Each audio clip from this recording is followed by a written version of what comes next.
After marriage अगर लड़की पढ़ रही है तो फैमिली का उसमें सपोर्ट होगा, अगर फैमिली नहीं सपोर्ट करेगी तो प्रॉब्लम्स आनी स्टार्टिंग से ही शुरू हो जाती है। फैमिली में हमारी कोई भी प्रॉब्लम्स है वो स्टार्टिंग से क्रिएट होंगी।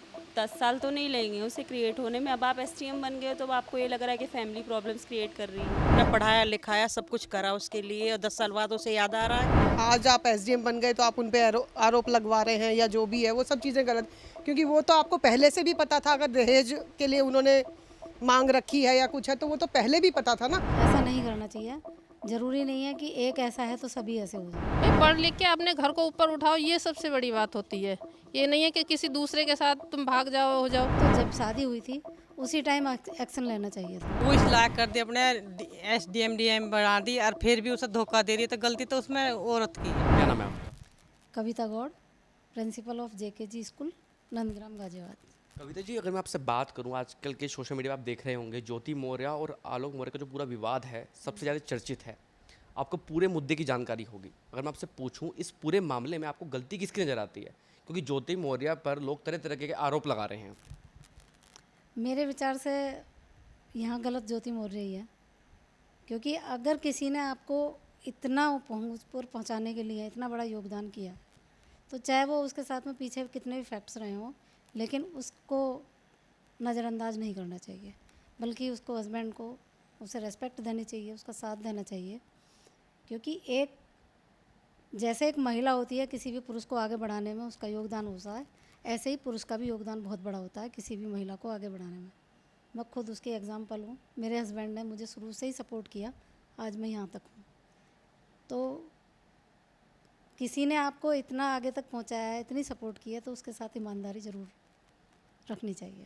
लेकिन अगर मैं आपसे बात करूँ, जो ज्योति मौर्य आलोक पर आरोप लगा रही हैं, दहेज उत्पीड़न का आरोप लगा रही हैं, कि परेशान करते थे, शादी झूठ बोलकर की गई, आपको क्या लगता है उन आरोपों में कितनी सच्चाई होगी? मुझे लगता है उसमें कुछ भी सच्चाई नहीं है। कि ये सच्चाई होती तो जब शादी हुई थी उसी टाइम एक्शन लेना चाहिए था। जो भी अगर आपको लगता है कि मेरे साथ ये धोखेबाजी हुई है तो इतना लंबा समय क्यों? उसी टाइम शादी के साल में, 6 महीने में, 2 महीने में या 2 साल में वो वहीं डिस्पोजल हो जाना चाहिए था। इतना लंबा समय नहीं होता उसके लिए कि आप इतने लंबे समय बाद ये आरोप लगा रहे हैं। तो वो तो सब एक्सेप्टेबल था। ये तो बाद में जब आप इस पद पर पहुंच गए हैं तब आपको लग रहा है कि मेरे साथ धोखा हुआ है। और जो दहेज वाली बात है, आपको लगता है कि किसी महिला पर शादी के बाद दहेज उत्पीड़न किया जाए और एसडीएम बन पाएगी कभी? नहीं, दहेज उत्पीड़न भी वो उसी टाइम पता चलता है। दहेज उत्पीड़न हो रहा है, घर वालों को पता चल जाता है। और दहेज उत्पीड़न का भी मामला कोई भी महिला इतने लंबे समय तक नहीं दबा के रख सकती। और जो पढ़ी लिखी लड़की है, मैं नहीं समझती कि वो इतने लंबे समय तक झेल पाएगी। उसको तुरंत ही एक्शन करना है उसे, और एक्शन करने के बाद में वो कहीं ना कहीं घर में मदर को, फादर को, ब्रदर को, नहीं तो फ्रेंड को। और जो महिला अपने घर से निकल करके इतने दूर कोचिंग में पढ़ी है कहीं भी, तो वो बता सकती थी कि मेरे साथ ऐसा हो रहा है। तो वो चीज़ें अब क्यों निकल के आ रही हैं? वो पहले आती। बस यही थोड़ा सा डाउट होता है, बाकी तो वो ही जाने कि उनके साथ क्या हुआ क्या नहीं। इस पूरे मामले के बाद आप देख रहे होंगे जितने भी जो हस्बैंड है जो अपनी वाइफ को पढ़ा रहे हैं, उनका माइंडसेट काफ़ी चेंज हो गया है। मानसिक तनाव में हैं वो लोग। उनको एक डाउट हो गया कि हमारी पत्नी कल को अगर बड़े पद पर चली जाती है तो हमारे साथ कहीं ऐसा हादसा ना हो जाए, जिसको लेकर कुछ हस्बैंड ने अपनी पत्नियों को कोचिंग से वापस बुला लिया है, उनकी कोचिंग बंद करा दी है। कल ही मैं कुछ मर्दों से इस मुद्दे पर बात कर रहा था, उनका कहना है कि हम अपनी बीवी को नहीं पढ़ाएंगे। आपको क्या लगता है, उन लोगों को क्या समझना चाहिए? नहीं, मुझे लगता है ये गलत है। ऐसा नहीं करना चाहिए। ज़रूरी नहीं है कि एक ऐसा है तो सभी ऐसे हो जाएं। हर जीवन साथी को अपने एक दूसरे के प्रति विश्वास ज़रूर बना के रखना चाहिए। एक विश्वास ही पति पत्नी के संबंधों की डोर होती है, जिससे वो एक दूसरे को इतने लंबे समय तक एक साथ जीते हैं, एक साथ फैसले लेते हैं, सब कुछ करते हैं। तो मुझे तो नहीं लगता कि हर इंसान को इस तरीके से सोचना चाहिए। और हर लड़की को भी, हर फीमेल को ये सोचना चाहिए कि अगर मेरा हस्बैंड मेरे साथ में इतना सपोर्टिव है तो मुझे उसके प्रति ईमानदार रहना है। लायबिलिटी ज़रूरी नहीं है कि एक मछली जो है वो ऐसी निकल गई तो सभी ऐसे निकल जाए। एक आँख से सबको नहीं देखना चाहिए। और अपने जीवन साथी का हर इंसान जानता है कि वो कैसा है, कितना झूठ बोल सकता है, कितना सच बोल रहा है। हालांकि मैं समझती हूँ आजकल के परिवेश में, आजकल का एटमॉस्फेयर, आजकल का सोशल लाइफ और ये जितने गैजेट्स वगैरह आ गए हैं, इसकी वजह से घर में तनाव भरा माहौल रहता है। कि घर में रहते हुए भी हस्बैंड वाइफ से बात नहीं कर पाता, वाइफ हस्बैंड से नहीं कर पाती। बट लेकिन आज का इस समय को चेंज करने के लिए हमें ही पहल करनी होगी कि एक दूसरे के प्रति ईमानदारी रखें, समर्पण भाव रखें, एक दूसरे पर विश्वास रखें। मैं इसमें किसी की भी गलती नहीं कंसीडर कर सकती, क्योंकि चीज़ें दोनों साइड से होती है। हम किसी एक साइड को हम नहीं बोल सकते कि वो गलत है। लेकिन अगर एक साइड देखा जाए तो जो ज्योति मौर्य 10 साल बाद एसडीएम बनने के बाद से कहीं ना कहीं उनके हस्बैंड का तो योगदान होगा। हाँ, फैमिली का तो सपोर्ट होता ही है। आफ्टर मैरिज अगर लड़की पढ़ रही है तो फैमिली का उसमें सपोर्ट होगा। अगर फैमिली नहीं सपोर्ट करेगी तो प्रॉब्लम्स आनी स्टार्टिंग से ही शुरू हो जाती है। लेकिन 10 साल बाद अपने हस्बैंड पे दहेज उत्पीड़न का आरोप लगाना, कहना परेशान करते थे, झूठ बोल के शादी की गई, उसको क्या लगता है सच्चाई होगी उस बात में? नहीं, ये चीज़ तो गलत है, क्योंकि ये अगर चीज़ें होती हैं तो स्टार्टिंग से होनी शुरू हो जाती है। 10 साल बाद अगर ये चीज़ है तो वो गलत है। लेकिन इस पूरे मामले के बाद हम देख रहे हैं कि जो पुरुष हैं उन पर पूरा मानसिक तनाव बढ़ रहा है। कुछ हस्बैंड ऐसे हैं जो अपनी वाइफ को पढ़ा नहीं रहे हैं। कुछ लोगों के कुछ लोग ये कह रहे हैं कि हम अपनी वाइफ को पढ़ाएंगे नहीं। उनको क्या लगता है, उनको क्या संदेश देना चाहेंगे आप? ये चीज़ तो गलत है। अगर ये चीज़ है तो बाहर जाते हैं, एक्सीडेंट होते हैं तो घर से बाहर निकलना बंद कर दो, घर में बैठो। फिर आप एक को देख के आप सारी मेंटालिटी वैसे नहीं रेडी कर सकते हो। आप हर किसी का माइंडसेट अलग है। बाहर जाते हैं हम, हजार चीज़ें होती हैं तो लोग घर से बाहर निकलना बंद कर देंगे फिर तो। मुझे गलती तो खैर किसी की नहीं, पर ज़्यादा शायद ज्योति मौर्य की मिस्टेक है, क्योंकि अगर फैमिली हमारी सपोर्टिव नहीं होगी तो हम एसडीएम किसी कीमत पे नहीं बन सकते। जो हमारा दहेज उत्पीड़न है या फिर फैमिली में हमारी कोई भी प्रॉब्लम्स है वो स्टार्टिंग से क्रिएट होंगी। 10 साल तो नहीं लेंगे उसे क्रिएट होने में। अब आप एसडीएम बन गए हो तो अब आपको ये लग रहा है कि फैमिली प्रॉब्लम्स क्रिएट कर रही है। लेकिन अगर आपसे पूछूं, कहीं ना कहीं कुछ लोग कह रहे हैं कि सिर्फ ज्योति की ही मेहनत है, लेकिन ज्योति का एसडीएम बनना और उनके जो हस्बैंड सफाई कर्मी हैं, ज़्यादा योगदान आपको किसका नज़र आता है इसमें?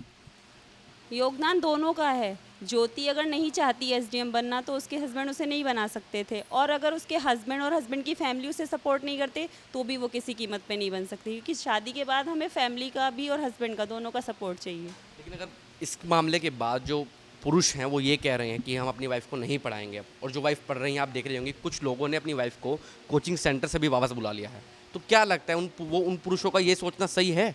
बिल्कुल सही नहीं है, क्योंकि जेंट्स भी हैं, बहुत सारे इश्यूज़ ऐसे होते हैं कि हस्बैंड ने शादी के बाद वाइफ को मार दिया है, तो इसका मतलब ये है कि वाइफ जो है हस्बैंड पे बिलीव करना बंद कर दें। वो सब चीज़ें हैं, नेगेटिव को देख के, एक नेगेटिव साइड को देख के आप सारी पॉजिटिव साइड्स को निगलेक्ट नहीं कर सकते किसी भी कीमत पे नहीं। कि गलती तो उन दोनों को ही ज़्यादा पता होगी जैसा भी है, लेकिन जो ये प्रकरण चल रहा है इसकी वजह से जो आज लोग बाग अपने घरों में वापस बुला रहे हैं पढ़ने, हस्बैंड अपने वाइफ को वापस बुला रहे हैं, वो चीज़ बहुत गलत है। क्योंकि हर बंदा एक जैसा नहीं होता भाई, सारी दुनिया एक जैसी कभी नहीं हो सकती।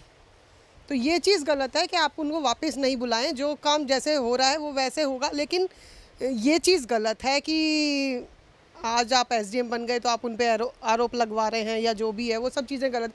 क्योंकि वो तो आपको पहले से भी पता था, अगर दहेज के लिए उन्होंने मांग रखी है या कुछ है तो वो तो पहले भी पता था ना। आज ही आप उस पर ये आरोप क्यों लगा रहे हैं? गलती आपने करी है और दूसरों पे इल्ज़ाम लगाना वो चीज़ गलत है। एक तरीके से अगर देखा जाए आज के समाज में ऐसे कई मामले सामने आते हैं। एक सफाई कर्मी ने अपनी पत्नी को एसडीएम बनाया, आपको लगता है योगदान किसका ज़्यादा होगा? क्योंकि वो जो सफाई कर्मी अपने परिवार से लड़ा भी होगा, समाज से भी लड़ा होगा वो। नहीं, वो बात ठीक है कि सब कुछ मतलब योगदान के बिना तो वो नहीं बनी है ना। घर से उन्होंने उनको टाइम भी दिया है, उन्होंने मौका भी दिया है उन्हें पढ़ने का, तभी आप इस लेवल पे पहुँचे हो, और उसके बाद आप आज उन पे आरोप लगा रहे हो, वो चीज़ गलत है। देखो गलती तो दोनों की है ही, उसमें लड़की की भी गलती है और लड़की की भी है। लड़के ने तो सिर्फ ये सोचा है कि चलो मेरी बीवी ऊपर उठ जाएगी, मैं लो सोसाइटी का हूँ या लो उसमें हूँ तो थोड़ा बीवी अच्छी उसमें आ जाएगी, लेकिन उसका ये मकसद नहीं था ना कि वो पढ़ा लिख के किसी और के साथ जाए। भाई पढ़ लिख के अपने घर को ऊपर उठाओ, ये सबसे बड़ी बात होती है। ये नहीं है कि किसी दूसरे के साथ तुम भाग जाओ हो जाओ। और लड़की की गलती इतनी है कि उसे पढ़ लिख के अपना घर छोड़ दिया, तो गलती दोनों की ही होगी। पर इसमें ये नहीं है कि और सब भी ये सोचे कि हर इंसान हर महिला एक सी होगी, एक सी नहीं होगी। जो अपने घर को समझेगी वो अपने घर में लगा के चलेगी, और जो गलत होगी वो दूसरे के साथ भाग जाएगी।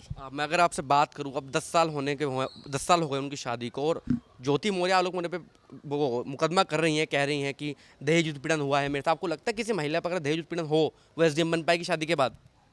नहीं, ऐसा तो नहीं है। दहेज उत्पीड़न होता तो फिर वो पढ़ाता क्यों? पढ़ाता भी तो नहीं। अगर दहेज का वो लगाए तो पहले ही निकल जाती। गलती तो लड़की की है, क्योंकि अगर वो पढ़ी है, वो किसी मतलब अच्छे स्टेज पे पहुंची है, तो उसको अपनी फैमिली को साथ लेके वहाँ जाना चाहिए था। उस टाइम पे उसने अपनी फैमिली को ही छोड़ दिया, तो ये चीज़ तो गलत है। पर इस चीज़ से अगर आप और लड़कियों को जज करेंगे तो ये ठीक नहीं है। ठीक नहीं है। हाँ, क्योंकि हर इंसान पढ़ के यही चीज़ नहीं करेगा, कोई अपनी फैमिली को भी साथ लेके चलेगा। लेकिन आप ये मान सकती हैं कि जो पुरुष हैं जो अपनी बीवी को पढ़ा रहे हैं, समाज से लड़के पढ़ा रहे हैं, परिवार से लड़के, कहीं ना कहीं डर आना उनके माइंड में लाजमी है। नहीं, ऐसा तो नहीं है। अगर ट्रस्ट है तो फिर कर सकते हैं। लड़की के ये उसने बेचारे ने सफाई कर्मचारी ने एक अपनी बीवी को इतना पढ़ाया, वो इस लायक कर दिया, अपने SDM DM बढ़ा दी, और फिर भी उसे धोखा दे रही है, तो गलती तो उसमें औरत की है। जब धोखा पता चला समाज को, उसने सारी चीज़ें वायरल की, सारी चीज़ें सबको दिखाई, तो वो 10 साल बाद आरोप लगा रही है कि दहेज उत्पीड़न होता था मेरे साथ। आपको लगता है कि जिस महिला के साथ दहेज उत्पीड़न हो वो SDM बन पाएगी? नहीं नहीं, ऐसा कुछ नहीं है भाई। दहेज का होता तो वो पहले ही होता, पढ़ाते आगे कोई इतनी बढ़ाते नहीं। हाँ, अच्छा, इस मामले से ना पूरे जो पुरुष समाज हैं वो डर गए हैं, अपनी बीवी को पढ़ा नहीं रहे हैं, कोचिंग सेंटर से वापस बुला रहे हैं। आपको क्या लगता है, ऐसा करना उनका सही है? डर होना चाहिए उन्हें? नहीं, वो गलत है, वो गलत है। सब एक से नहीं होते। हाँ, सुषमा जी, जो पूरा विवाद है ज्योति मौर्य वाला और आलोक मौर्य का पूरा विवाद, आपको जानकारी होगी। इस पूरे मामले में आपको गलती किसकी नजर आती है? लड़की की। अच्छा, लड़की की गलती कैसे है? क्यों इतना पढ़ाया लिखाया सब कुछ करा उसके लिए, और 10 साल बाद उसे याद आ रहा है कि उसमें गलत मतलब विवाद कर दिया उसने, एक दहेज का कर दिया उसके पास। ऐसे तो कोई भी इंसान नहीं पढ़ाएगा डर की वजह से। इस तरीके से नहीं करना चाहिए उस औरत को। इस पूरे मामले के बाद जो पुरुष हैं जो अपनी पत्नियों को पढ़ा रहे थे, लिखा रहे थे, उन्होंने सबको अपनी कोचिंग से घर बुला लिया। क्या वो पढ़े ही पढ़ेंगी? अपनी लड़की को पढ़ाना चाहिए, लिखाना चाहिए। हमारी भी लड़की है घर में, हमारी भी बहू है, जॉब करने वाली है। ये थोड़ी ना किसी का सारे एक जैसा इंसान होगा। सारा आरोप लगाना गलत बात है इस तरीके से। अच्छा, आपको पूरा मामला पता भी होगा जिसमें 10 साल बाद वो आरोप लगा रहे हैं कि दहेज उत्पीड़न हुआ है। आपको लगता है किसी महिला पर ससुराल में परेशानी हो वो पढ़ पाएगी? हाँ, नहीं पढ़ पाएगी। वाइफ की यही है, जब वो पढ़ा रहा है उसके भरोसे पे कर रहा है और भरोसा तोड़ रही है, तो ये गलत बात है। पूरे मामले के बाद जिससे भरोसा तोड़ा, चलिए सारी बात अलग हो गई, लेकिन 10 साल बाद वो दहेज का आरोप लगा रही हैं। आपको लगता है कोई महिला ससुराल में रह के पढ़ पाएगी अगर उसे दहेज के लिए प्रताड़ित किया जाए, उसको मारा जाए, पीटा जाए? एक तो वो ससुराल में इतना सपोर्ट कर रहे हैं, सब कुछ कर रहे हैं उसे, और फिर भी वो ऐसे आरोप लगा रही है, तो ये तो गलत है। अगर मैं आपसे पूछूं, इस पूरे मामले के बाद जो पुरुष हैं वो डर गए हैं और अपनी पत्नियों को घर बुला रहे हैं, इसको लगता है कि डरना, उनका डरना लाजमी है? नहीं, ये तो गलत है। और फिर आगे लड़कियां जो बढ़ रही हैं उनके लिए भी फिर मामला खराब ही हो जाएगा, नहीं सपोर्ट नहीं हो पाएगा। आप देख रहे हैं नेट्रिक न्यूज, साहस सच कहने का।